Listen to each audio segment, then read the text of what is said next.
E agora eu queria entrar numa outra parte para falar um pouco mais assim sobre como é que tudo aquilo que a gente já viu, né? Como é que aquele livro foi escrito por inspiração de Deus, por homens que viveram em épocas diferentes e que foram selecionados, né? Que Deus usou esses homens para escrever. Como é que esses livros chegaram até nós, né?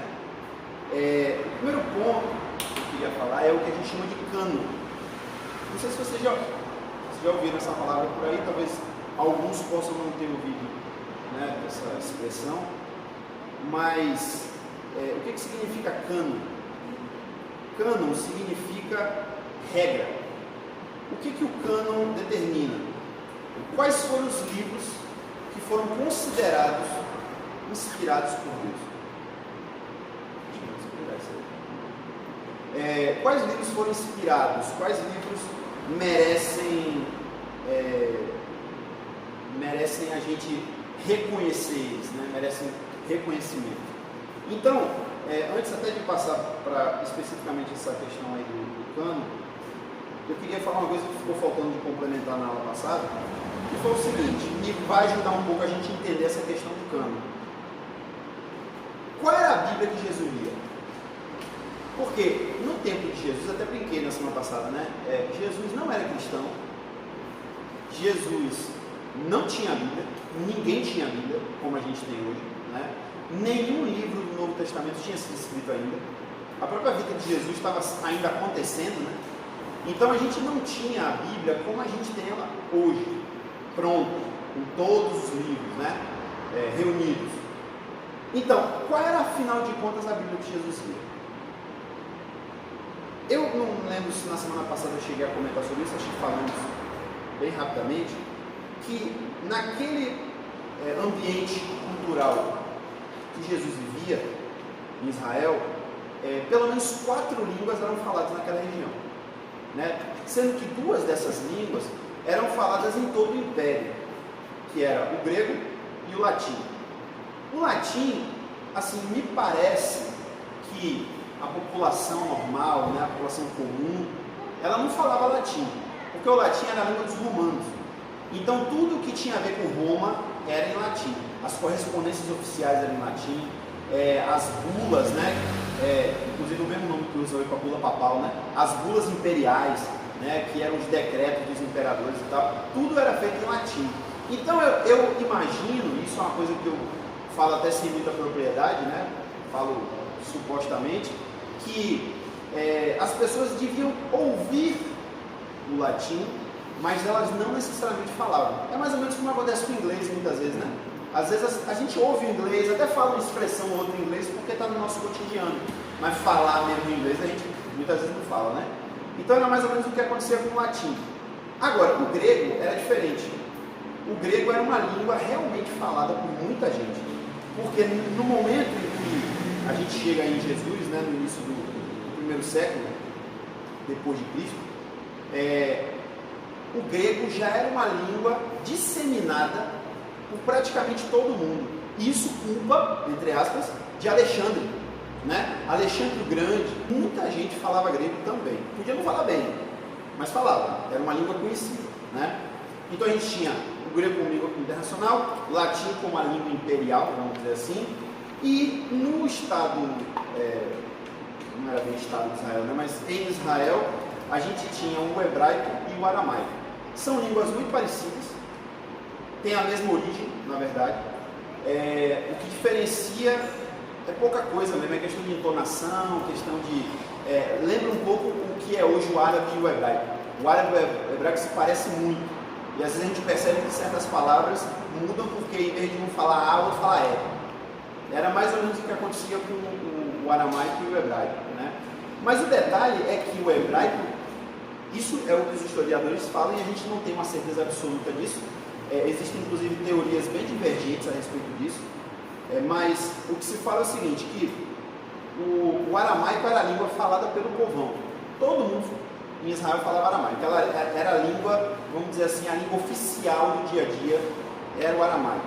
Só que as pessoas liam a Torá, né, a Bíblia da época, em hebraico.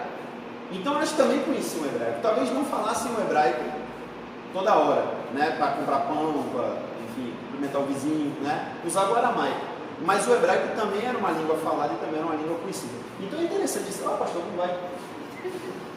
Eu tenho que parar de fazer essa brincadeirinha, porque quando eu assisto isso eu me acho ridículo. Então a gente tem essas 4 línguas, né, dentro do Estado de Israel. E um detalhe interessante, aí onde começa a gente ver a questão do cânon, um detalhe interessante é, na época de Jesus, por causa também de Alexandre, até na verdade nem de Alexandre, do pai de Alexandre, a Bíblia hebraica, os livros da religião hebraica, eles já tinham sido traduzidos para o grego. Existia já naquela época de Jesus uma versão grega da Bíblia hebraica. Até hoje isso é chamado de Septuaginta. Depois eu vou comentar um pouco mais a respeito disso. Então, o que acontece? Quando a gente chega na época de Jesus, a gente encontra Jesus utilizando alguns livros, né? E inclusive um detalhe interessante é que, não só por Jesus, mas também pelos apóstolos, não, especialmente aqueles que escreveram, né, alguns livros e cartas que estão no Novo Testamento, eles citam todos os livros do Antigo Testamento, a não ser esses aí: Esdras, Neemias, Esther, Eclesiastes e Cantares. São os únicos livros do Antigo Testamento que não são citados no Novo Testamento. Todos os demais são. Então, isso aí já começa a dar uma pista a gente do que o judeu usava, né? Do que o judaísmo na época de Jesus utilizava como escritura sagrada, né? Ele considerava como escritura sagrada. Veja que não significa, tá? Isso não é um fato consumado da gente dizer assim, então quer dizer que eles não usavam esses, né? Que Esdras, Neemias e Eclesiastes e tal não eram livros considerados inspirados. Não significa isso. Significa dizer que eles não são citados no Novo Testamento. E aí a gente tem uma passagem interessante, eu vou ler rapidamente aqui, a gente já conhece essa passagem, Lucas 4, de 16 a 21, diz o seguinte: chegando a Nazaré, onde havia sido criado, Jesus entrou num dia de sábado, segundo seu costume, na sinagoga, e levantou-se para ler. E foi-lhe dado o livro do profeta Isaías. E quando abriu o livro, achou o lugar em que estava escrito: o Espírito do Senhor é sobre mim, pois que me ungiu para evangelizar os pobres. Enviou-me a curar os quebrantados de coração, a pregar liberdade aos cativos e restauração da vista aos cegos, e pôr em liberdade os oprimidos e a anunciar o ano aceitável do Senhor. Fechando o livro e tornando a dar ao ministro, assentou-se e os olhos de todos na sinagoga estavam fitos nele. Então começou a dizer-lhes: hoje se cumpriu esta escritura para vocês. Já conhecemos essa passagem, né? É a primeira vez que Jesus prega numa sinagoga em Nazaré. O que essa passagem tem de interessante? Alguém aqui já foi na sinagoga judaica? Acho que o Elcio já, né? Eu honestamente nunca fui. Sei como é que funciona, nunca fui. Mas isso aqui é uma descrição do culto na sinagoga. E mais ou menos como acontece até hoje, né? Com algumas, talvez, umas diferenças, por causa do tempo, totalmente distante um do outro, mas basicamente o culto na sinagoga era assim. Era feita uma leitura semanal da lei de Moisés, né, da Torá. Era feita uma leitura de uma porção dos profetas, que o judeu chama isso de paraxá, né? É uma porção de uma leitura dos profetas que geralmente tem a ver com aquilo que foi lido na lei. Ninguém levava um rolo da Torá para casa, porque, inclusive, vou mostrar aqui a vocês uma foto. Não sei se dá para entender aí, não dá? Isso aqui é uma leitura moderna, né? Feita na sinagoga moderna da Torá. Observe isso aqui, ó. Isso é a Torá. Detalhe, isso aí é só a lei de Moisés, certo? Não é a Bíblia toda, não. Ali é só a lei de Moisés. Ali é só o Pentateuco. Então você observa que, me parece, até li hoje, me parece que para poder fazer isso aí, no mínimo tem que ter 80 metros. Na época era pergaminho, agora não é mais pergaminho, né? Agora eles usam papel, né? Mas de qualquer maneira, isso aqui é copiado à mão, não é feito com máquina nem nada, e você observa que é um rolo grande, né, pesado. Isso aí, para poder alguém tirar do lugar onde fica guardado, porque isso aí fica guardado dentro da sinagoga, e como eu disse, ninguém pega isso e leva para casa, ou levar para estudar, não acontece isso. Hoje em dia, obviamente, existem os livros, né? Então, o cara tem um livro pequeno, igual aqueles ali, leva para casa, mas a leitura oficial na sinagoga, até hoje é feita nesse rolo aí. Então você, na época de Jesus, era bem esse esquema, com um detalhe que na época de Jesus não tinha isso, né? Na época de Jesus não existia livro como a gente tem hoje. Então, aí você percebe até um pouco da dificuldade que as pessoas tinham de fazer esse estudo. Para estudar a Bíblia, você tinha que ir na sinagoga. E se você quisesse se aprofundar além daquilo que é dito na sinagoga, você ia ter que ter condições de participar de uma escola de rabinos. E eu digo condições não só financeiras, porque inclusive existia uma prática que os rabinos não cobravam para ensinar. Mas o problema é que muitas vezes o filho não tinha condições de ir porque tinha que trabalhar.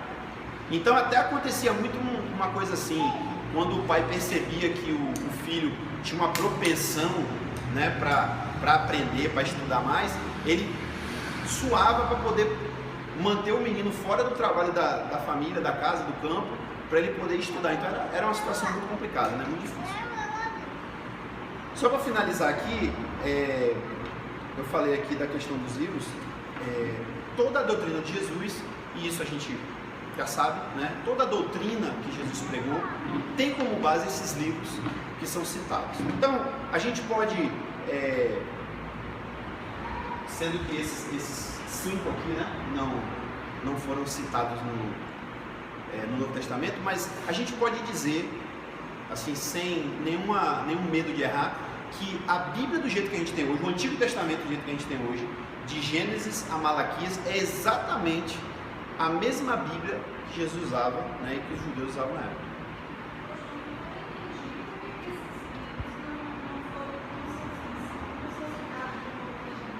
Eu também não sei dizer não sei. Ela perguntou por que esses 5 livros não são citados no Novo Testamento. Eu não sei. Talvez, minha opinião, né? Talvez porque eles não tivessem nada propriamente útil naquilo que Jesus estava falando ou naquilo que os apóstolos estavam ensinando. Mas também, João fala uma coisa interessante que é até lógica, né? Ele fala assim, olha, se fosse escrever tudo que Jesus falou e tudo que Jesus fez, não ia se caber livro no mundo. Às vezes a gente acha exagero, né? Mas quando você pensa, quando você pensa que só 5 livros é isso aqui, você consegue ter a dimensão do que João estava falando. Rapaz, livro é muita coisa. Um livro é desse tamanho. Imagina se eu escrevesse tudo que Jesus falou e fez, né? Então, assim, ainda tem alguns detalhes interessantes, porque, por exemplo, o livro de Esther não se fala o nome de Deus. Deus não é citado no livro de Esther, né? Mas o que tem de interessante, e eu estava até lendo isso, foi até sem querer, me bati com um texto, o autor judeu falando como Deus está presente no livro de Esther sem que o nome dele seja citado, né? E ele até explicando por que os judeus, mesmo não tendo o nome de Deus no livro de Esther, incluíram esse livro no cânon deles, né? Consideraram esse livro como inspirado. E ele explica isso aí, né? Como é que Deus está nas entrelinhas do livro. E é tão interessante, eu vou falar daqui a pouco sobre manuscritos, que até no manuscrito de Esther tem algumas referências ao nome de Deus de uma forma, poderíamos dizer assim, cifrada, né? Certas expressões, as primeiras letras formam o nome de Deus. Tem umas coisas muito interessantes, umas curiosidades muito interessantes a esse respeito. Então, assim, é a melhor resposta que eu posso dar, entendeu?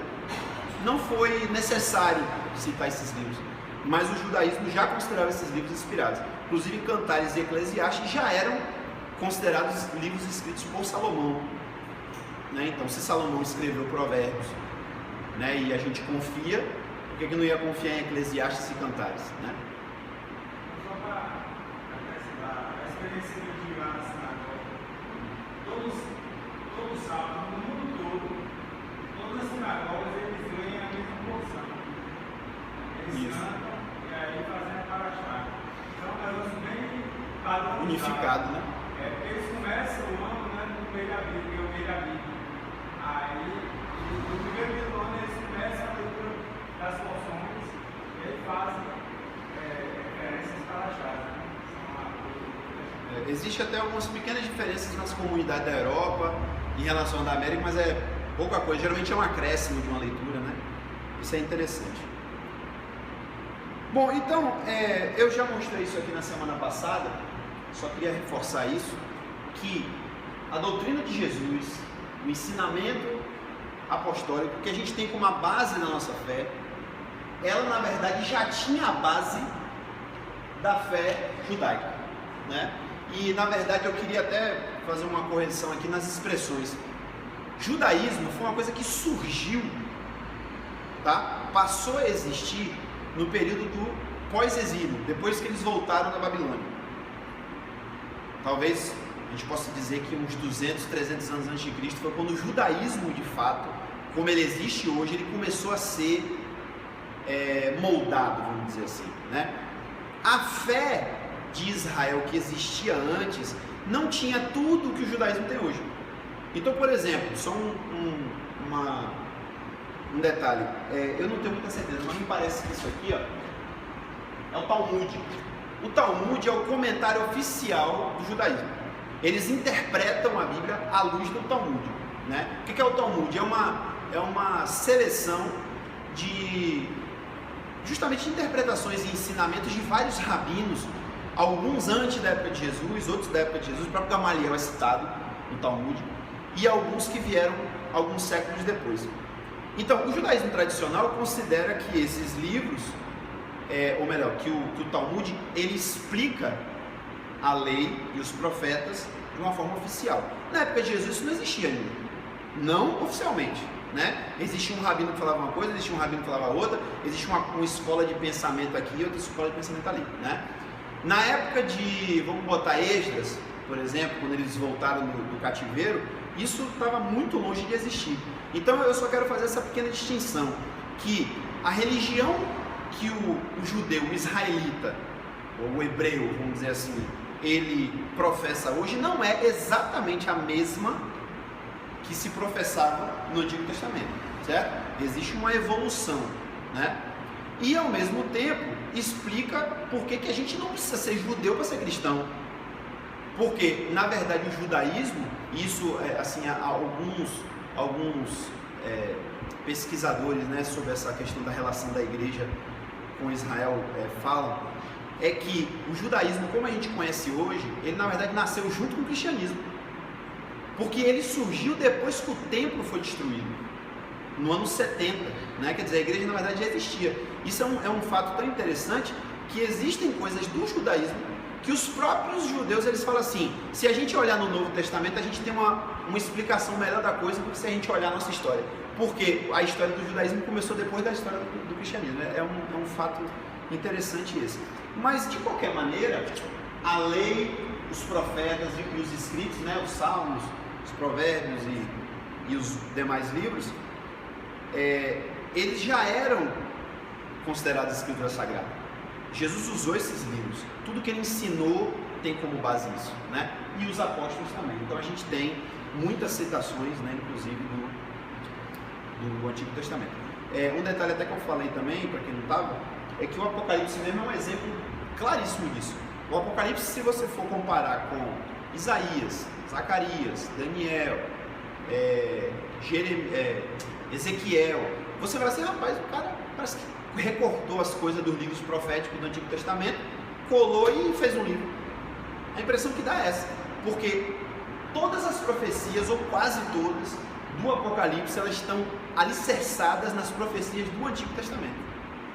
Até quando fala da vida do anticristo, já tinha sido dito lá atrás, né? Daniel profetizou isso, né? Quando fala da nova Jerusalém, do novo céu e da nova terra, Isaías já tinha falado disso. Então muita coisa, pouquíssima coisa não foi falada anteriormente, a maioria das coisas já tinha sido falada, né? Então a gente tem vamos dizer assim, esse acúmulo, né, histórico aí de escrituras sagradas, né? Agora, como é que se chegou ao ponto de dizer esse livro é inspirado, esse livro não é? Vou dar só um exemplo, depois eu vou até citar alguns ali. A gente tem o Evangelho de Mateus, Marcos, Lucas e João. Vocês sabem quantos outros evangelhos existem? Tem noção? São muitos. Eu não sei nem dizer quantos. Muitos. Tem Evangelho de Pedro, Evangelho de Tomé, Evangelho de Barnabé, Evangelho de Paulo, Evangelho de Nicodemos. Tem Evangelho de quase todo mundo que é citado no Novo Testamento, tem Evangelho. De todos os apóstolos, de um monte de gente que foi citada, né? Então, como é que se chegou ao ponto de dizer, não, esse vai entrar e esse não vai entrar? Para quem não estuda, e eu não estou nem falando de estudar a Bíblia, quem lê, quem busca informação, e isso está na mentalidade de muitas pessoas, a Bíblia é uma produção da Igreja Católica, né? Então, o que as pessoas pensam? Constantino fez lá um concílio e decidiu, esse livro vai entrar, esse eu não quero. Por quê? Porque eu não quero, eu quero esse e tal. Mas isso, gente, é uma concepção completamente errada. E eu estou falando aqui não como um cristão, eu estou falando como uma pessoa que buscou a informação de pessoas não cristãs, de historiadores, de gente que estuda essa questão de documentos históricos antigos e tal. Na época de Constantino, isso foi no ano 325, né, por aí. Na verdade o concílio acho que foi um pouquinho mais, né, 330. Antes disso, todos os livros do Novo Testamento já eram aceitos pela igreja. Engraçado é que acontecia o seguinte: como é que se chegou à conclusão de dizer assim, vamos botar o Evangelho de Mateus como um livro inspirado, vamos considerar ele de fato e vamos registrar que ele é um livro inspirado? Como é que foi esse processo? Então, alguns critérios aí. Primeiro, autoria. Quem escreveu esse livro? Foi um apóstolo. Tem certeza? Porque, como eu disse, tinha o Evangelho de Pedro, tinha o Evangelho de Tomé, tinha o Evangelho de não sei quem, né? Então, tinha que tomar cuidado com isso aí. Quem foi que escreveu esse livro? Segundo ponto, no caso do Antigo Testamento, também valeu isso, tá? O que o judeu se perguntou esse livro é coerente com a lei de Moisés? Tem algum choque com a lei? Não.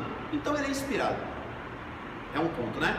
No nosso caso, no Novo Testamento, seria o quê? Ele concorda com a doutrina apostólica? Ou ele diverge dela em algum ponto, né? Porque a gente tem muitos livros que divergem de forma bem clara, a ponto de dizer, por exemplo, que Jesus não morreu na cruz, que Jesus estava com o corpo espiritual.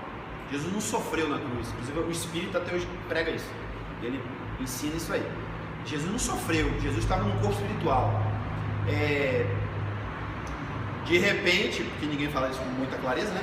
De repente Jesus era casado com Maria Madalena, ou pelo menos rolava um clima ali. Tem evangelhos que falam isso, né? Então, está na doutrina apostólica ou não? É um outro ponto. O terceiro ponto também é muito importante. Tinha testemunho da igreja? Ou seja, a igreja já aceitava esses livros? E quando eu falo a igreja, eu não falo a igreja instituição, a igreja católica. Eu digo as igrejas, as comunidades. Principalmente aquelas, por exemplo, no caso de Paulo, né? Paulo escreveu aos Coríntios. Vamos procurar registros históricos para descobrir.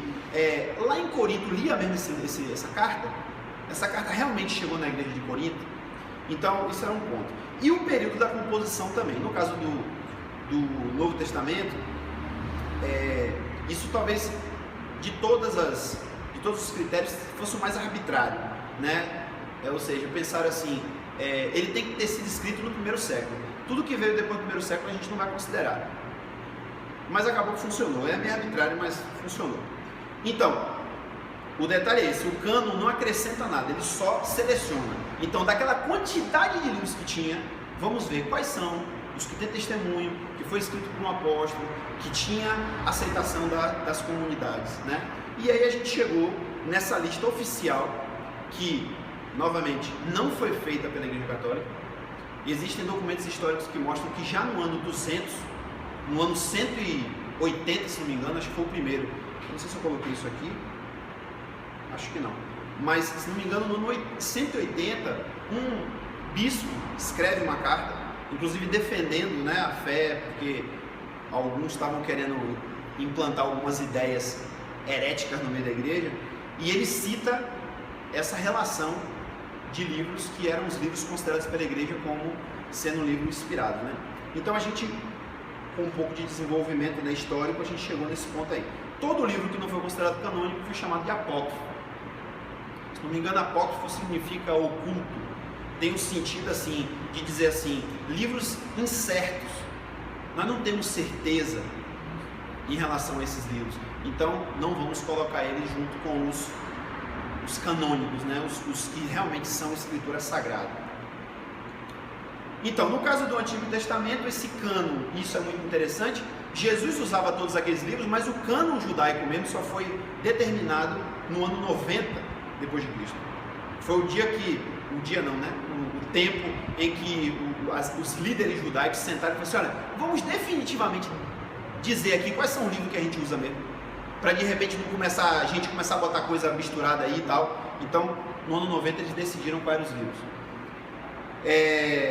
Foi confirmado por Jesus Apóstolos, né? Então ficou assim a divisão lá, que a gente já falou disso também. Com a Torá, que são os 5 livros de Moisés, os profetas, que vai de Josué até Malaquias, e os que ele chama de escritos, que são os Salmos, os livros de Salomão, Neemias, Esdras, Esther, e Daniel também entra nesse bolo aí. Daniel não entra como um profeta, mas de qualquer modo está lá. No caso do Novo Testamento, como eu falei, já estava identificado por esses autores do segundo século, chamados de pais apostólicos, que esses livros eram reconhecidos pelas comunidades, né? As igrejas usavam esses livros. Então, eles já eram aceitos desde o segundo século. Agora, quando chegou no século IV, na época de Constantino, então se sentou e falou assim: aí, vamos decidir o que em relação a isso? Aí a maioria decidiu: não, vamos aceitar o que já estava aceito. Então, assim, não teve acréscimo nenhum. Agora, o que aconteceu de interessante? Isso aí só como curiosidade.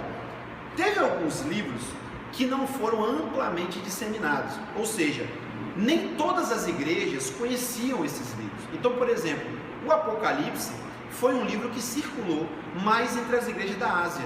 E quando você percebe, para quem o Apocalipse é interessado, você entende isso, né? João escreve a 7 igrejas, não é isso? Na Ásia. Basicamente, só as igrejas daquela região onde essas 7 igrejas estavam, é que conheciam o Apocalipse. Igrejas, por exemplo, da Judéia não conheciam o Apocalipse. Então, quando se sentou para determinar, e aí, o Apocalipse fica ou o Apocalipse não fica? Aí algumas igrejas falam assim: olha, por mim não fica, porque a gente não tem tradição desse livro, esse livro nunca chegou lá. Outras igrejas falaram: não, a gente recebeu esse livro foi escrito por João. Então, o testemunho das igrejas que tinham esses livros prevaleceu. Não, a gente pode confiar, a gente atesta, não tem nada contra a Bíblia, confirma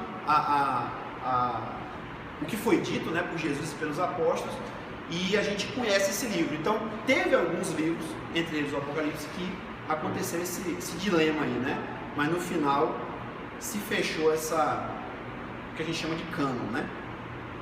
E aí, tudo bem?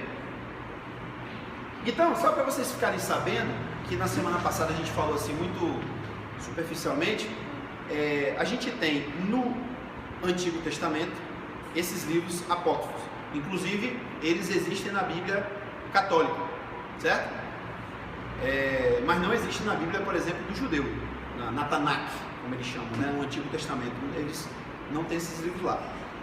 Então são Tobias, Judite, 1º e 2º Macabeus, Sabedoria, que se atribui a Salomão, mas o próprio judeu não tem muita certeza disso, e um livro chamado Eclesiástico, que não é o Eclesiastes, certo?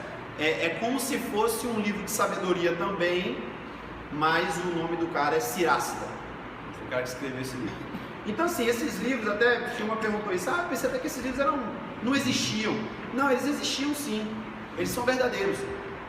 Agora, o que acontece? Eles têm um valor histórico, eles têm um valor de conhecimento da época, daquilo que era pensado, né, e tal, mas eles não são livros inspirados, não são considerados por nós, né, livros inspirados por Deus. Então não significa que nem tudo que está escrito ali você leva em consideração, né? Inclusive, isso causa um certo dilema, inclusive, com os católicos, porque o católico, ele crê que se pode orar a alguém que já morreu, né, um santo. Eles não fazem igual aos espíritos, não oram para qualquer um, mas eles oram para os santos, né?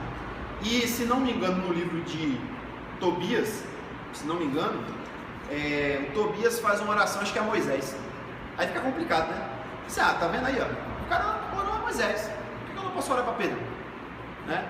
Então, talvez seja até um dos motivos pelos quais a gente não considera, né?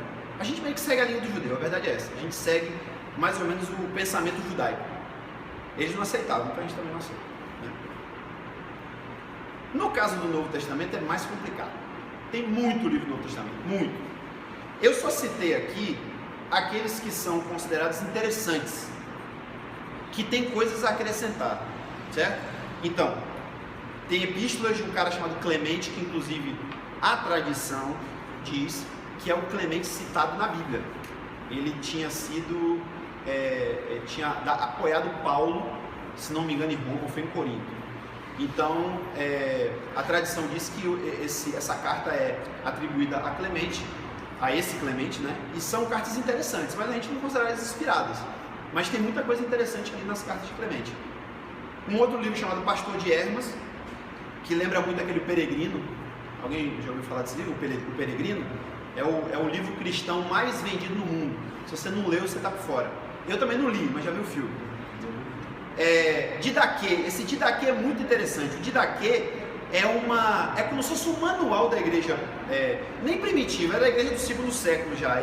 Me parece que ele foi escrito em 150, por aí, depois de Cristo. Mas ele era o quê? Era um manual para as pessoas que iam se batizar. E aí, o que é realmente interessante do Didaquê não é nem assim o reforço que ele faz das doutrinas, porque ele reforça, né, as doutrinas, mas é mostrar como é que naquele ponto o cristianismo existia. Porque nesse ponto que o Didaquê foi escrito, tinha muita gente que estava vindo daquele paganismo profundo, gente que cultuava mesmo demônio e participava de orgia e, sei lá, às vezes até era pederasta. Depois você procura no dicionário o que é isso. Então, esse pessoal tinha que passar por uma classe. Tinha até um tempo, acho que era um ano. Tinha que passar um ano para poder, tipo, entre aspas, se descontaminar. Então o Didaquê, ele dizia tudo que o cara tinha que fazer. E tem algumas coisas interessantes que ele fala, por exemplo, assim, quando vier um profeta na igreja, né, na comunidade, receba ele com todas as honras, porque é um profeta de Deus. Supra ele de todas as necessidades que ele tiver. Trate o profeta como um homem de Deus. Aí no versículo seguinte ele fala assim: mas se ele ficar mais de 3 dias é falso profeta. Muito interessante. Quer dizer, se você perceber que ele tá ficando demais, é porque ele quer se aproveitar. O que é interessante? Que a gente percebe que naquele tempo, né, o que eles chamam de profeta, que pode ser que fosse um missionário, pode ser que fosse um profeta mesmo, como a gente conhece, eram pessoas que ficavam viajando, né? Elas não ficavam fixas ali. Então, se o cara começar a ficar demais, isso é falso profeta, está querendo se aproveitar da igreja. Então, até isso de Didaquê ensina, é muito interessante, vale a pena procurar para ler. Epístola de Barnabé, que não se sabe se é o Barnabé da Bíblia, Apocalipse de Pedro, Proto-Evangelho de Tiago e Terceira Epístola aos Coríntios. Esses livros têm coisas interessantes, mas não servem como doutrina, certo? Só como conhecimento. Fora esses aí, a gente tem quase 150 outros livros, só que a maioria deles tem uma conotação gnóstica, que era uma vertente filosófica que pegou o cristianismo e fez uma outra via. Então, por exemplo, aquele tal do Evangelho de Tomé, ele é gnóstico. Até a própria ciência fala isso claramente. Não é a gente que está denegrindo a imagem do Evangelho. Os próprios pesquisadores falam isso. Ele tem uma base gnóstica. Eu não vou entrar no detalhe aqui agora, mas os gnósticos acreditavam em coisas totalmente diferentes do cristianismo ortodoxo, né? A ponto de dizer, por exemplo, aquilo que eu falei, Jesus não tinha um corpo. Por que eles diziam isso? Porque para eles o corpo era do diabo. Tudo que é físico, para o gnóstico, é ruim, é maligno. Tudo que é espiritual é bom. Isso eles pensavam, né? Então a gente percebe essas doutrinas, né, ali dentro desses outros tantos, né? Então até a gente percebe por que esses evangelhos e essas cartas não entraram no cânon do Novo Testamento, porque eles destoam completamente do ensino de Jesus dos evangelhos, dos ensinos de Paulo, né? Então não dá para confiar nisso, né? Então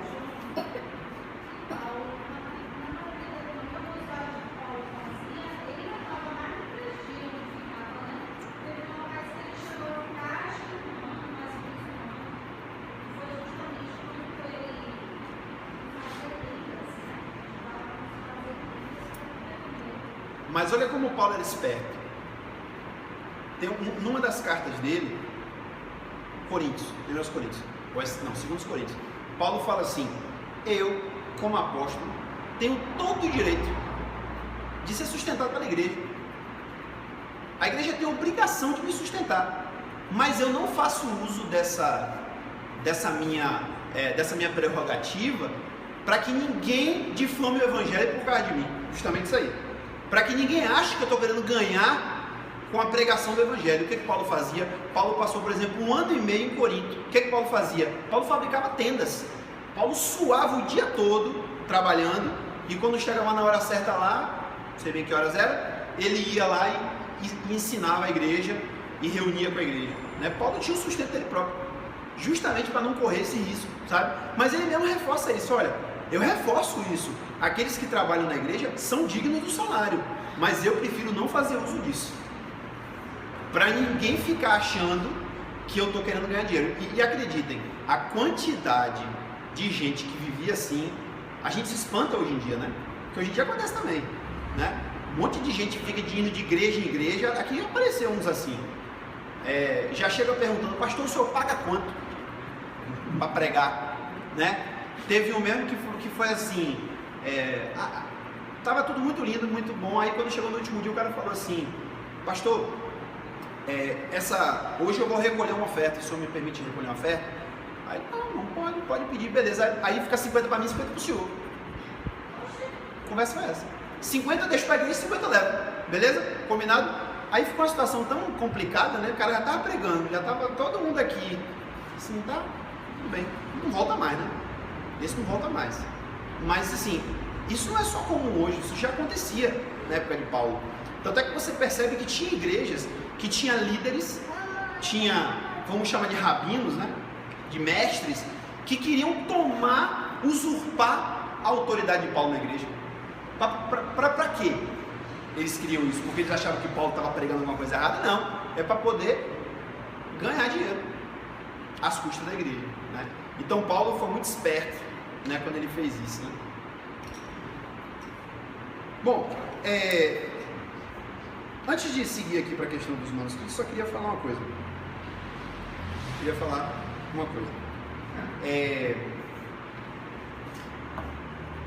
Nossa fé tem coisas que são racionais e tem outras coisas que são por fé, né?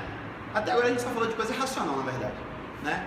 Coisa histórica, coisa que foi descoberta, etc, etc.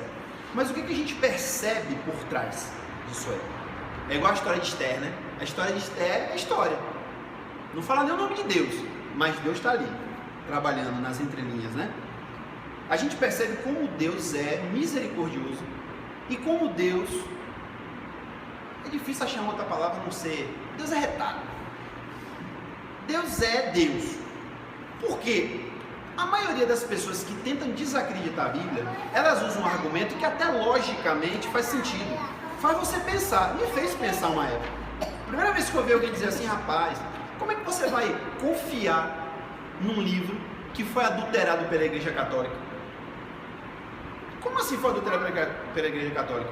Ô meu amigo, a Igreja Católica dominou o mundo 1000 anos. Não é verdade? Não é isso mesmo? A Igreja Católica dominou o mundo 1000 anos. O Império Papal, né, dominava corações e mentes. A ponto de que, quando a gente chega, por exemplo, na época da Inquisição, olha o que acontecia. A igreja dizia quem morria e quem vivia. Então, e mais do que isso, a Bíblia, nesse período que é chamado de Era das Trevas, né? A história chama o período medieval de a Era das Trevas. Pelo menos no Ocidente. No Oriente não era, mas no Ocidente foi realmente a Época das Trevas. Onde é que a Bíblia estava? A Bíblia estava trancada dentro dos mosteiros. Ninguém lia a Bíblia. Ninguém tinha a Bíblia para poder conferir. Quando alguém quisesse saber alguma coisa, tinha que perguntar ao padre. O padre é que ensinava a Bíblia. E aí a gente tem que ser justo também e dizer, alguns padres talvez até ensinassem a Bíblia corretamente, mas alguns talvez não ensinassem. Talvez não ensinassem era nada, porque a Bíblia era pregada em latim, e aí se o cara vivia na Alemanha e não sabia latim, ele só estava ali cumprindo um ritual, porque ele não entendia nada do que o padre falava, né? Se era na Inglaterra, mesma coisa. E o latim, inclusive, depois de um tempo caiu em desuso, né? Só ficou sendo mesmo a língua religiosa. Então, assim, é lógico a gente pensar que a igreja realmente podia ter pego a Bíblia e adulterado ela do jeito que quisesse. Até porque muitas cópias da Bíblia, né, nesse período aí, tiveram que ser feitas. E quem foi que fez essas cópias manuais? Foram os monges católicos, né? Mas Deus é tão misericordioso que isso não aconteceu. Contra todas as possibilidades, a Igreja Católica não tocou na Bíblia para mudar um tio, uma vírgula. Nenhum mesmo. Até algumas pessoas falam assim, eu não compro Bíblia Católica. Pode comprar. Não tem diferença nenhuma. A tradução pode ser um pouco diferente, né? Porque eles se baseiam, muitas Bíblias, inclusive deles, se baseiam na Vulgata Latina, né? Então talvez existam algumas diferenças de tradução. Mas o conteúdo ali não está adulterado. É a mesma Bíblia. A mesma Bíblia que o católico tem, é a Bíblia que nós temos. Mesminha. Então, a provisão de Deus ao longo desse período é fantástica. De perceber como Deus preservou a palavra dele, e não podia ser diferente, né? Porque como é que nós hoje em dia íamos crer se não tivesse a Bíblia, né? Então, vocês podem ter 100% de certeza que a Bíblia que está na sua mão é a mesma Bíblia que Jesus lia. Não, mentira, Jesus não lia essa Bíblia porque não tinha o Novo Testamento, né? É a mesma Bíblia que foi produzida pelos apóstolos, né? Que vem do judaísmo. Jesus usou o Antigo Testamento. Os escritos de Paulo que estão aí, foi Paulo mesmo que escreveu, certo? E isso é um motivo, na verdade, até da gente, inclusive é um costume até judaico esse, né? Toda vez que você for ler a Bíblia, agradeça a Deus. Agradeça a Deus, bendiga a Deus, né? Pelo fato de você ter a Bíblia na sua mão intacta. Porque muita gente já tentou destruir a Bíblia. Muitas. E Deus preservou ela, né? Então eu vou começar a falar aqui agora dos manuscritos, justamente para poder mostrar esse lado da preservação. A gente obviamente não tem nenhum original da Bíblia. Não tem original escrito por Moisés, não tem original dos Salmos escrito por Davi, não temos nenhum original de nenhum livro do Novo Testamento. É muito tempo para existir. Mas a gente tem uma quantidade tão absurda de cópias que não existe nenhum livro, eu vou frisar isso, não existe nenhum livro da antiguidade que tem mais cópias do que a Bíblia. A Bíblia tem, eu não sei nem se eu botei do Novo Testamento, só do Novo, tá? Não estou contando o Antigo. Só do Novo Testamento existem 24 mil manuscritos ao longo de muito tempo, né? Sendo que o mais antigo, vou até mostrar uma foto dele daqui a pouco, o mais antigo é do começo do segundo século, ano 150, mais ou menos, e é justamente o escrito de João. Então, a gente não tem os originais, mas a gente tem uma quantidade muito grande, né, desses manuscritos, eram cópias feitas à mão. Os responsáveis por essas cópias eram os escribas. Isso foi uma tradição, na verdade, vinda do judaísmo, né? O judaísmo já tinha os escribas, a gente até falou isso na semana passada, né? O Esdras, por exemplo, ele era um escriba. O que o escriba fazia? Ele copiava. O trabalho dele é esse. O trabalho do escriba é copiar a Bíblia, né? No caso específico da religião, né? E aí tem um detalhe interessante, só que eu acho que a foto, puxa vida, a foto não veio. Por algum motivo não apareceu aqui. Vou ver se eu mostro a vocês depois. Mas eu queria mostrar aqui um pedaço de um documento, do manuscrito. Deixa eu ver se tem internet aqui, se tiver eu até mostro. Vou mostrar. O judeu, ele tem uma reverência tão grande pela Bíblia, pela lei, que eu vou mostrar a vocês ali aquela foto, né? Eles, na sinagoga, como é um momento sagrado, vamos dizer assim, de ler a Bíblia, é um momento sagrado de estudar a Bíblia, eles não estudam num livro qualquer, eles estudam num rolo que é consagrado para aquele fim. Ninguém leva aquele rolo para casa, ele fica lá na sinagoga, guardadinho, enrolado numa manta, eles beijam na hora que eles pegam, tem um dia que eles dançam com aquilo, eles fazem festa com aquilo. E eles têm uma reverência tão grande com a Bíblia que nesse processo de copiar os livros, né, os textos, eles tomavam o cuidado de copiar não palavra por palavra, eles copiavam letra por letra, para ter a certeza de que vai ser copiado exatamente aquilo que está no original. Deixa eu pegar um aqui.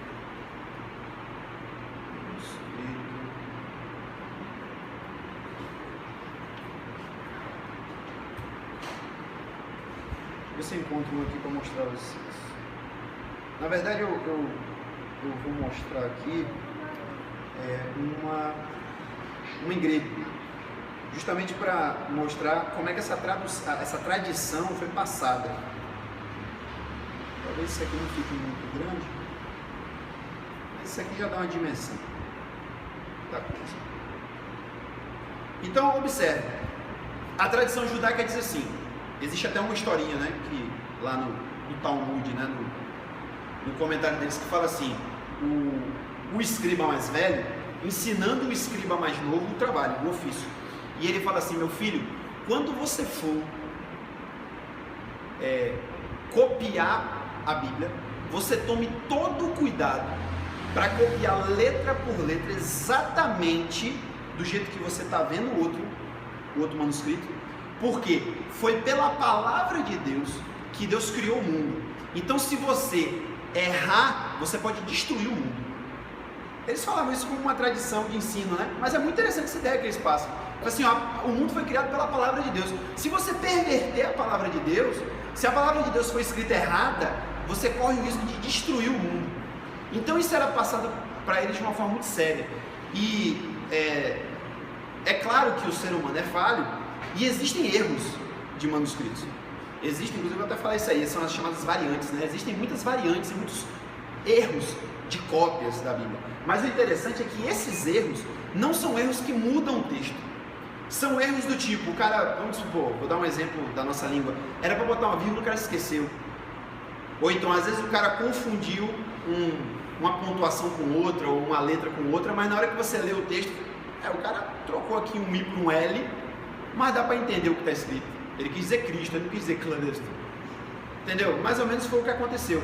E isso, gente, novamente, isso não é atestado só por cristãos e por judeus.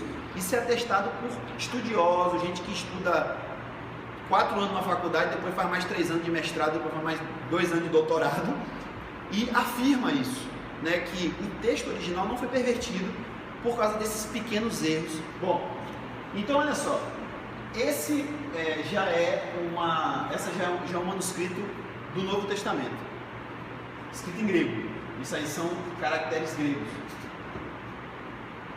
As pessoas que fizeram as cópias do Novo Testamento seguiram a mesma tradição judaica. Então perceba que, tudo bem que você também não sabe ler nada aqui, né? Para falar a verdade, nem eu. Mas você percebe que as letras estão todas ligadas uma na outra? Dá para você, assim, só de relance, dizer que palavra está separada de qual aí? Mesmo que você não conheça a língua, mas se tivesse um espacinho, dava para saber, aquilo ali é um, isso aqui é outro, né? Pois a grande maioria dos manuscritos que a gente tem do Novo Testamento são escritos assim. Existe um nome para isso, eu busquei esse nome e não encontrei, mas existe um nome para essa técnica. E isso é interessante, gente, porque mostra o cuidado da cópia.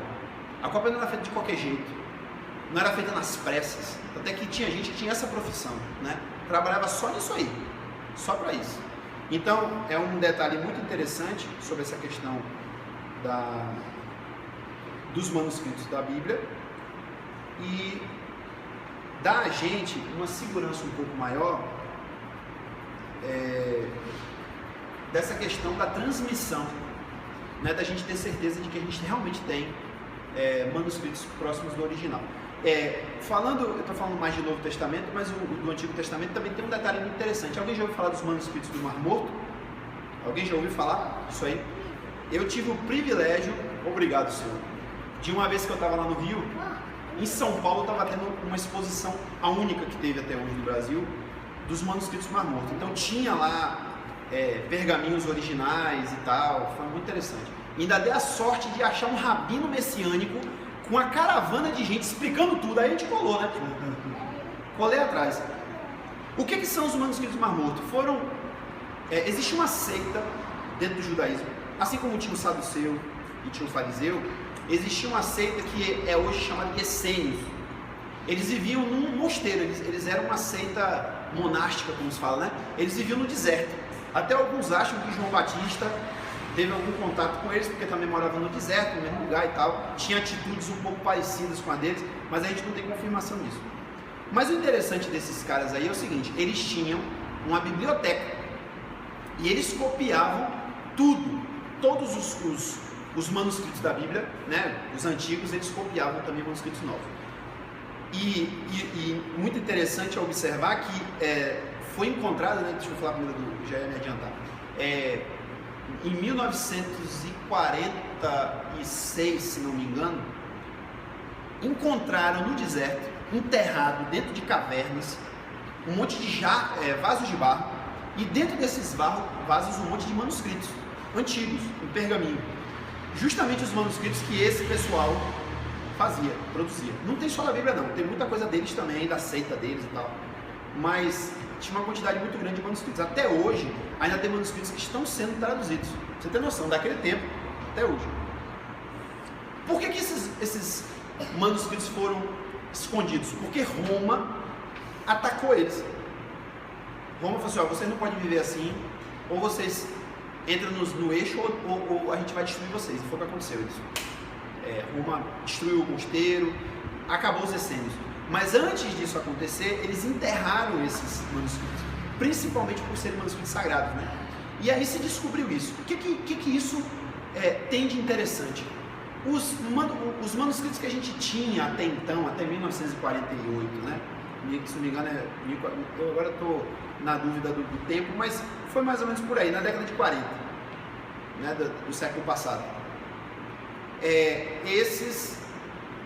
A gente não tinha manuscritos muito novos. Os manuscritos mais recentes que se tinha era do século II depois de Jesus.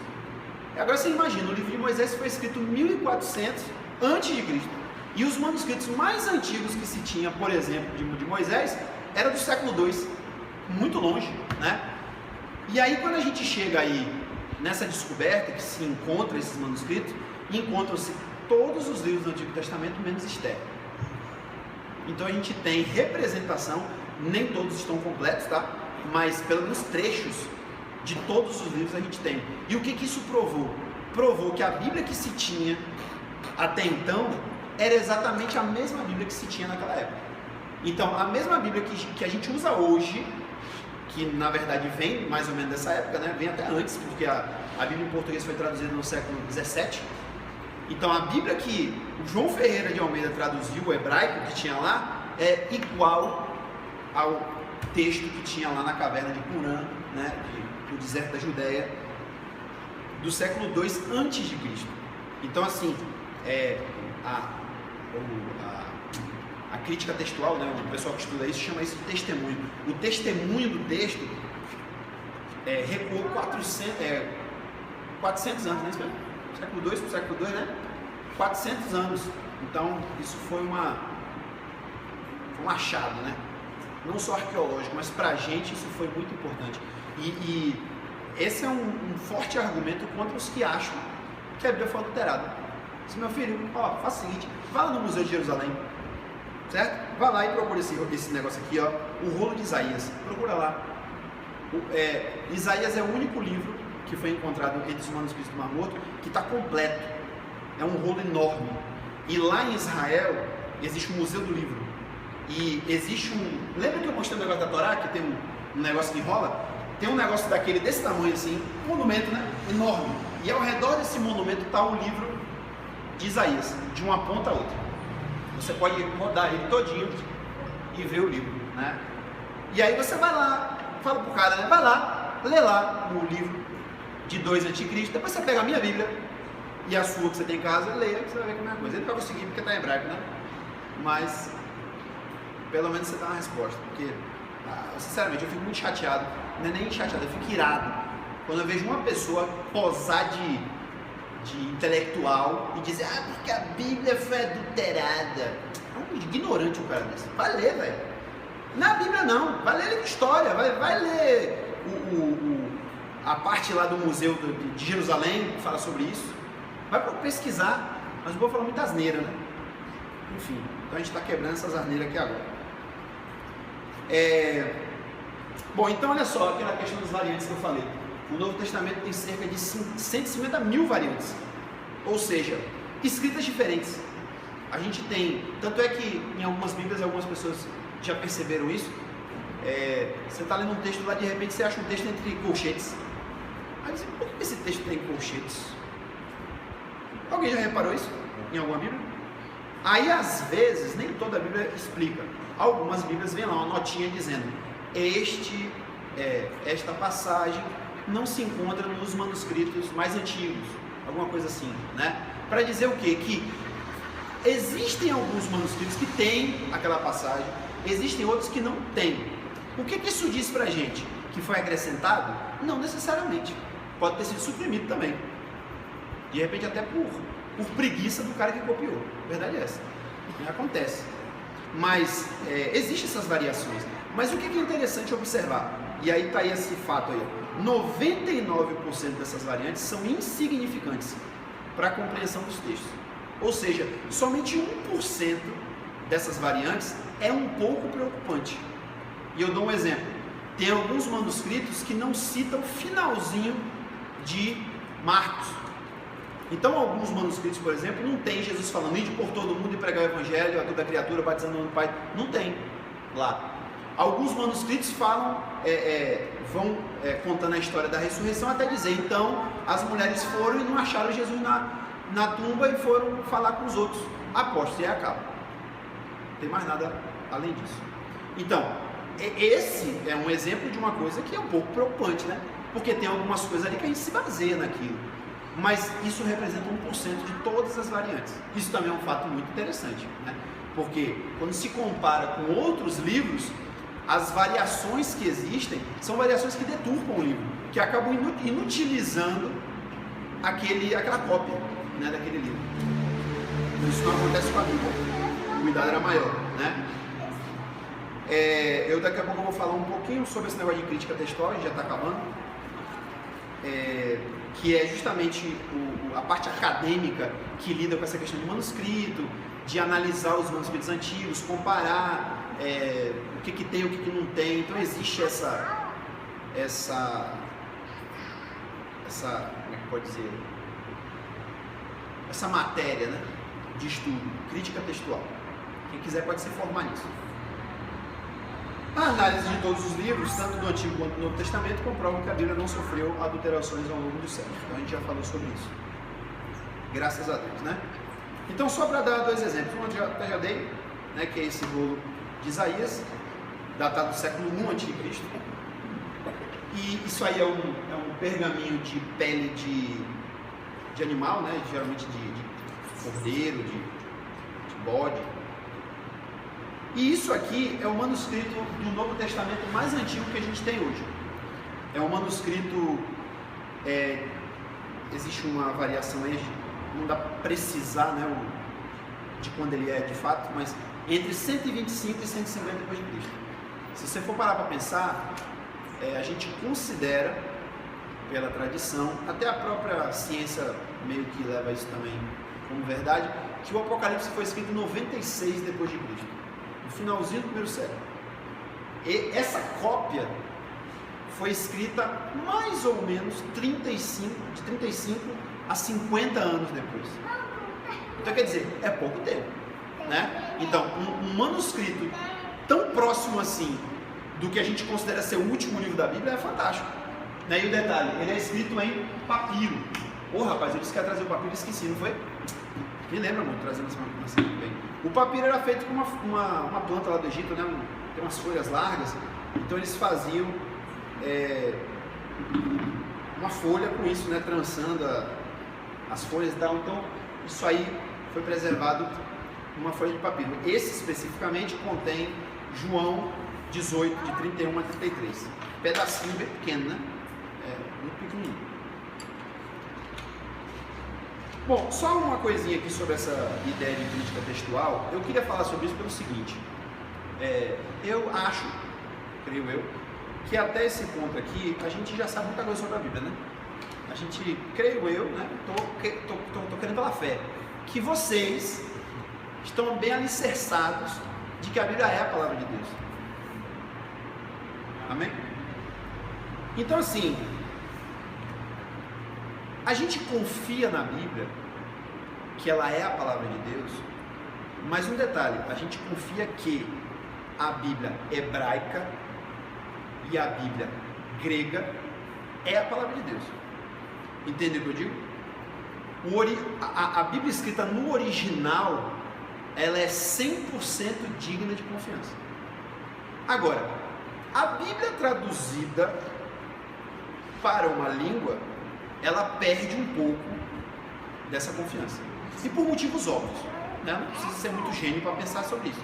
Basta você pensar num texto, vamos pensar no texto de Shakespeare, escrito em inglês, né? Eu vou falar o que eu já ouvi, vou repetir o que eu já ouvi. Shakespeare é o suprassumo do inglês. Na verdade, dizem que Shakespeare moldou o inglês, porque até então ninguém nunca tinha escrito um inglês tão lindo como Shakespeare. Aí o cara traduz em português. Já perdeu 20% do glamour. Entendem isso? Porque não é a língua original. A entonação é diferente. O verso, né, que faz ali é diferente, a rima é diferente. Não tem jeito. Alguma coisa se perde. Não tem jeito. A mesma coisa acontece com essa questão da Bíblia. Então, olha o que acontece. A crítica textual, ela tem por objetivo acadêmico, não espiritual, tá? Acadêmico, chegar à seguinte conclusão: quais são os melhores textos para a gente usar na tradução da Bíblia? Já que existem tantas variações, né, como a gente viu lá, 150 mil variações nos textos que a gente tem, sendo que a gente tem 24 mil manuscritos, né, mas tem muitas variantes. Qual o melhor texto? Até o século XVIII, só existia uma resposta para isso. O melhor texto é o que a gente tem. Qual o texto que a gente tem? É um texto chamado Textos Receptos. Era um texto que foi considerado durante muito tempo o melhor texto. Ele era o mais completo, era o mais usado, era o mais copiado, é o que tinha mais manuscritos, certo? Mas aí, chega um momento, em 1881, que dois caras, um chamado, não sei lá, Westcott e um sei lá, Hort, que eu não botei o nome deles aqui, eles são conhecidos como Westcott e Hort.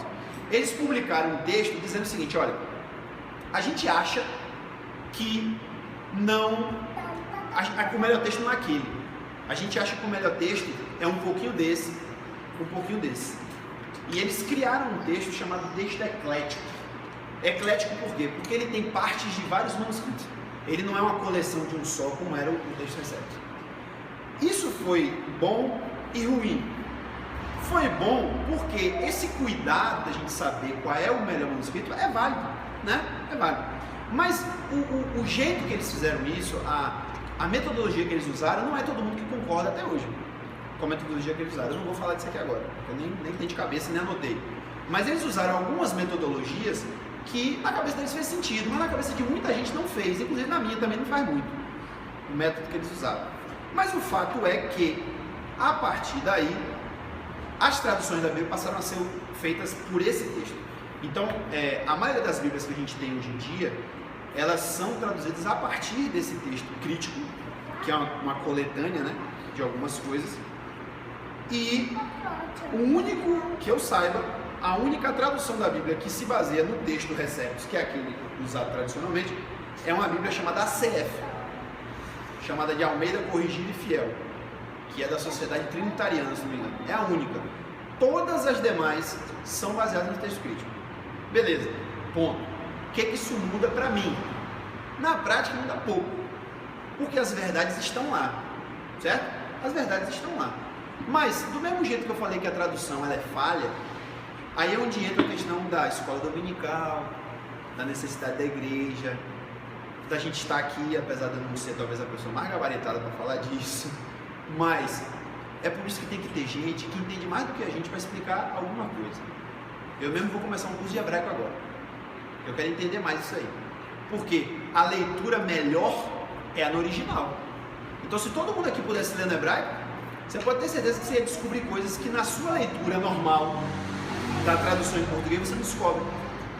Entende isso? Então, eu não estou querendo dizer isso para dizer a vocês que a Bíblia de vocês não presta não, tá? Me entendam. Ela até tem umas coisas que não prestam mesmo. Não é a Bíblia, é a tradução. A tradução da Bíblia, muitas vezes, ela peca. A tradução, não é a Bíblia que está errada. Eu vou dar um exemplo para vocês. Em Gênesis fala que Deus criou os mamíferos, Deus criou os animais aquáticos, tal. Aí na nossa Bíblia está dizendo assim, e Deus criou as aves. Aí vem o ateu e fala assim, rapaz, vocês são bestas, como é que vocês acreditam na Bíblia? Cadê os insetos? Morcego é ave? Cadê os outros bichos que não está dizendo lá? Aí quando você vai, eu mesmo já compõe mesmo, né? A Bíblia fala das aves, cadê os insetos? A Bíblia não fala dos insetos, mas a Bíblia fala dos insetos. A tradução é que é mal feita.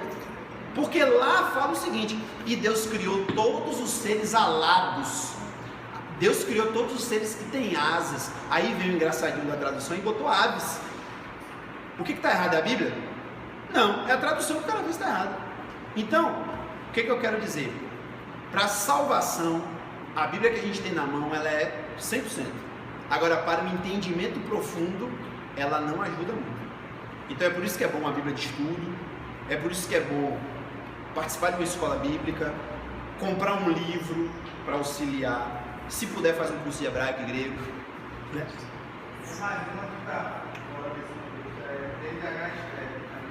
É, que já é outra tradução, né? Por exemplo, para a gente, nos ocidentais, fazer, criar, é a mesma coisa. Mas no original do hebraico, para eles, é diferente. Fazer tudo que Deus fez, inclusive os insetos, eles vão para a terra. E tudo que Deus criou, ele criou invisível, primeiro dele. Então, quando fala de criar, só fala duas vezes, eu vou parar, eu quero parar. Criar, ele criou o céu, do nada, e criou o homem, depois já ter feito. Passando o homem nosso mais semelhança, aí no versículo 5, criou Deus o homem mais feito do Senhor. E já tinha feito, depois ele queria. Parece a mesma coisa, mas não é diferente. Inevitavelmente tem coisas que quando você escreve, você tem que achar uma palavra para usar. Você tem que escolher uma, né? O grego e o hebraico é muito problemático nesse sentido, porque às vezes uma palavra tem várias conotações, várias traduções possíveis. Então o cara tem que escolher uma. Mas a verdade é que quando você vai estudar e vai explicar muitas vezes até, ou vai pregar, você não tem como ficar preso naquela palavra, você tem que explicar tudo o que ela quer dizer. Então, por exemplo, quando a gente tem Paulo, a Bíblia falando do ágape, ou agape, né, no grego, a gente traduz como amor, mas é uma tradução extremamente pobre, porque o agape não é um amor comum. O agape é um amor sacrificial de Deus. Como é que você vai botar isso no texto? Porque Deus teve um amor sacrificial divino pela humanidade. Fica muito longo, então o cara tem que escolher uma palavra para poder traduzir aquilo. Mas quando você vai perceber o que aquilo significa, é muito mais profundo, né? Então é por isso, gente, que isso exige talvez até um esforço a mais da gente, e eu acho que vale a pena, não tenho certeza que vale a pena, você se esforçar para você se aprofundar mais na Bíblia, você ir além daquilo que está aí só superficial, porque tem mais coisa para ser descoberta aí.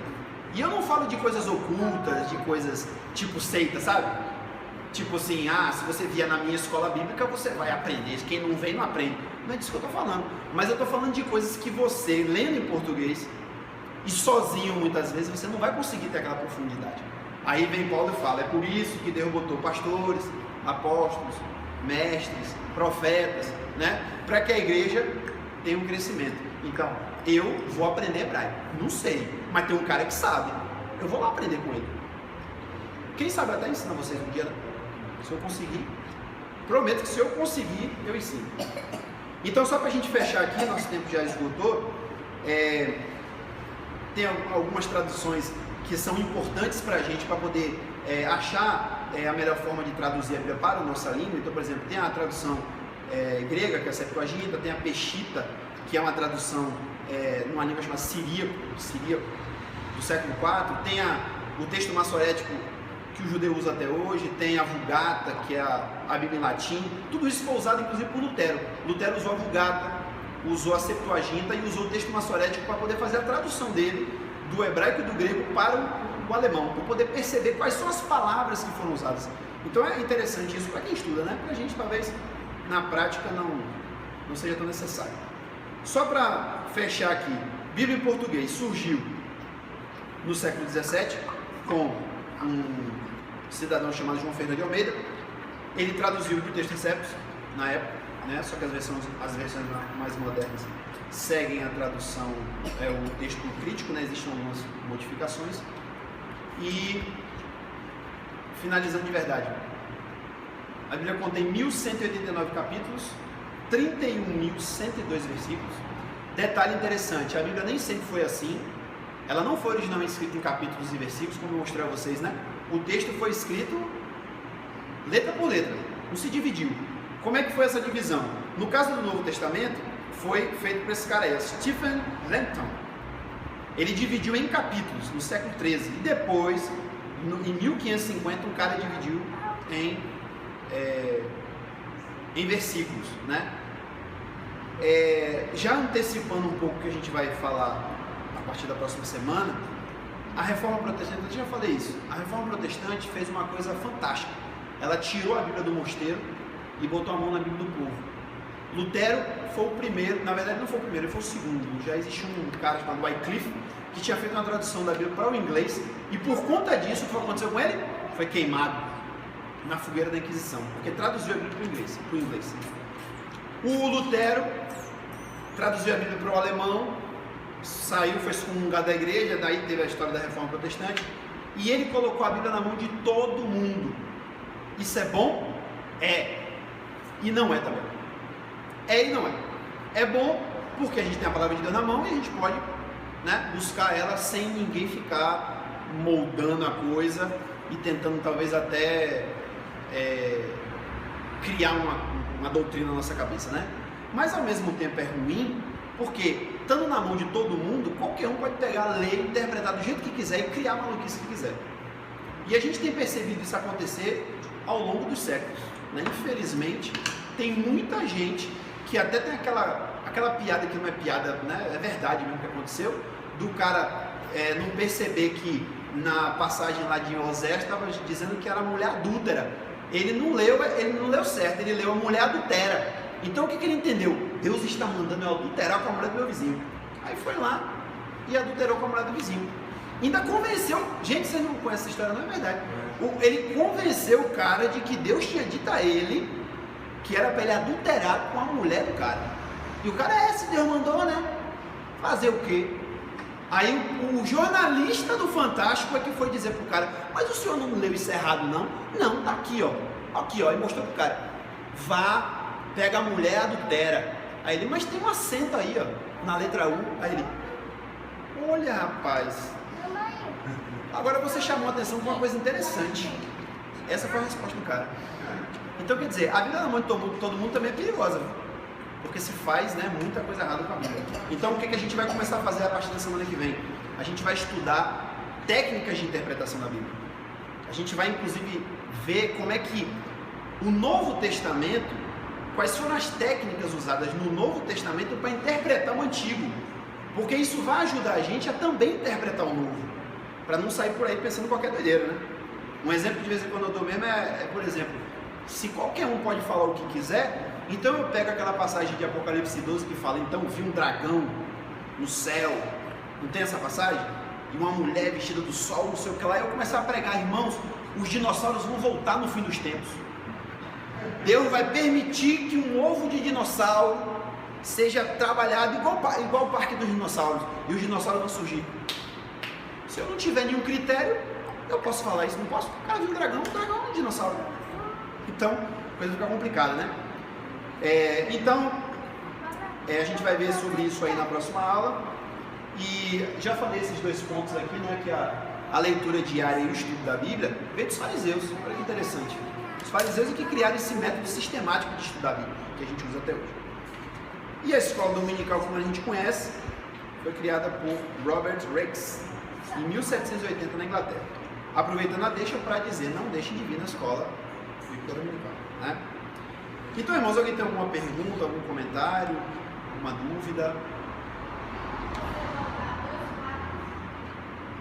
Esse?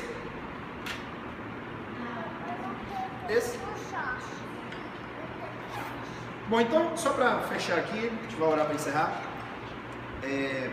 Estava até conversando isso com o Tayara mais cedo. Alguns assuntos que a gente traz, até na escola bíblica mesmo, e eu sou dono de fazer isso. Alguns assuntos parece que são muito teóricos, né? São muito acadêmicos até. Fica até parecendo assim, não preciso saber disso. Eu preciso buscar Deus, eu preciso orar. Precisa. Mas você precisa conhecer a palavra também. Porque percebe como uma leitura equivocada da Bíblia pode arruinar a sua vida? Percebe que se fosse o caso, se a gente descobrisse que a Bíblia foi adulterada, que tudo que a gente crê é mentira, que Jesus nunca existiu, Jesus nunca fez milagre, Jesus nunca andou, Jesus nunca ressuscitou. Imagine se a gente descobrisse isso hoje. Eu não sei nem o que pensar. Não sei nem o que eu ia pensar. Se alguém chegasse, não, eu tenho uma constatação aqui de que tudo isso é mentira, tudo isso foi inventado, foi invenção. Que um cara lá, maluco, um cara chamado Paulo, inventou, tem gente que fala isso, né? Paulo inventou o cristianismo. Mas esse tipo de conhecimento que a princípio é teórico, na verdade ele é prático, porque coloca dentro da gente a certeza de que o que a gente crê é verdade. A gente não está crendo em lenda, a gente não está crendo em uma história inventada. É porque a gente não falou disso agora, talvez até se der tempo, mais pra frente até falo sobre isso. Mas uma coisa importante da gente perceber é a verdade do relato que a Bíblia traz. Porque, por exemplo, o Novo Testamento traz muita coisa que seria impossível ser mentira. Como é que um livro que foi escrito 30 anos depois da morte de Jesus ia falar toda a história de Jesus, que ele fez, que ele curou, não sei o quê, e não tivesse um ser humano que chegasse e falasse, isso é mentira, rapaz. Eu estava lá no dia. Não aconteceu nada disso. Está entendendo o que eu estou falando? Paulo veio e pregou Jesus em tudo quanto é parte, espalhou o evangelho por todo lugar. Não chegou um ser humano para dizer, rapaz, o que esse cara está falando? Por exemplo, Pedro, né? Pedro podia chegar e dizer assim, olha, o que Paulo está ensinando, gente, é mentira. Não foi assim que aconteceu. E eu estou falando especificamente porque tem algumas vertentes, algumas pessoas aí, que dizem assim, que o cristianismo original não é o mesmo cristianismo que Paulo implantou nas igrejas. Paulo criou o cristianismo como a gente conhece hoje. Paulo criou a divinização de Jesus. Foi Paulo que transformou Jesus num Deus. Mas que originalmente não era assim. Jesus era apenas o Messias, era o mestre e tal. Gente, isso é ilógico. Porque, e Pedro? Cadê Pedro? Cadê João, que foi o último dos apóstolos, viveu o século todo? Não teve um João para chegar e dizer assim, olha, isso que esse cara está falando é mentira. Não tem nada disso, Jesus não é Deus não. Não foi assim que aconteceu. Então, quando a gente analisa isso, a gente percebe que a nossa fé, ela tem um alicerce sólido. Não é só fé. Não é só, eu creio porque eu creio. Por que você crê? Não, porque eu creio. Ter fé assim é fácil, né? Mas não, existe um alicerce sólido para a nossa fé. A gente não crê em unicórnio. A gente crê num Deus verdadeiro, que atuou na história mesmo, que veio através do Filho dele, fez milagre, transformou um monte de gente, um monte de vida, né? Que morreu e ressuscitou, e que todas aquelas pessoas que viveram com ele, que andaram com ele, que comeram com ele, testificaram que tudo que ele fez foi verdade mesmo. E morreram por isso. Todos morreram. Só João que deu a sorte, não sei se foi sorte ou azar, mas foi o único que deu a sorte de não morrer martirizado. Mas todos os apóstolos de Cristo foram assassinados das piores formas possíveis. Pelo quê? Por uma mentira? Não tem lógica, né? Então, vá para casa pensando que tudo que você crê é verdade. Você está certo, mas não é porque você está certo, é porque a palavra de Deus está certa. Porque ela é real e verdadeira, né? E tem poder para transformar vidas, e a gente sabe disso, né? Que ela vai além da letra, né? Ela vai além da letra.